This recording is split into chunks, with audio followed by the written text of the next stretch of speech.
Europæerne sejlede mod Vestafrika for at hente slaverne. Nogle afrikanere hjalp europæerne med at indfange negre til slaver, så de ikke selv blev taget med som slaver. Da europæerne ankom til Afrika, fik de slaver ombord på skibet i bytte for varer fra Europa. Derefter sejlede europæerne mod Amerika med slaverne. Man mente, at indianerne kunne skånes for at arbejde som slaver, da de havde nogle rettigheder, som skulle overholdes. Og hvis man derimod brugte negre til at arbejde, ville det skabe mere ro, da negerne nemlig lå lavest i hierarkiet.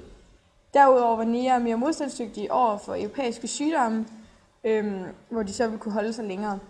De afrikanske slaver havde desuden havde sværere ved at flygte i landet, da det var et fremmed land, så de var i et ukendt landskab, og derved vidste de ikke, hvor de skulle flytte hen.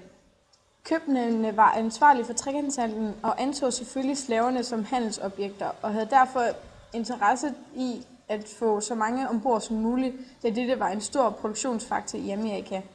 Der kunne dog være uenighed i, hvor mange negre der kunne være ombord, da det ville være det optimale, da negre der var en større risiko for, at de kunne dø på grund af overbefolkning og de dårlige forhold på båden, hvilket ville være et økonomisk tab for købmændene. Billedet er af en ung engelsk søofficer i en anden halvdel af 1700-tallet kunne bruges som beretning, da vi heraf kan se, hvilken elendighed slaverne befandt sig i på båden. Råvarer som bomuldsplanter og sukkerrør fra Amerika blev der startes lige forfra på dette billede.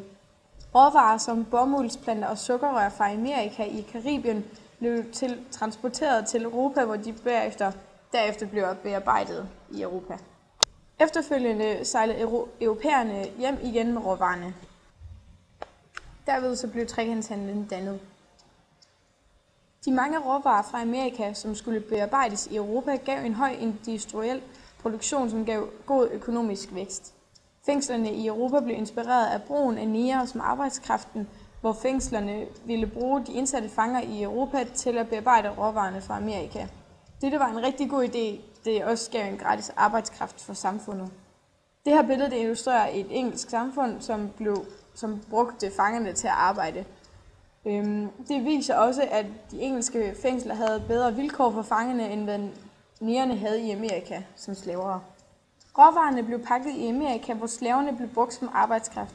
Billedet af det hollandske sukkerraffinaderi fra omkring 1600 er en beretning på dette, hvor pakningen af sukker gav slaverne arbejdsvilkår.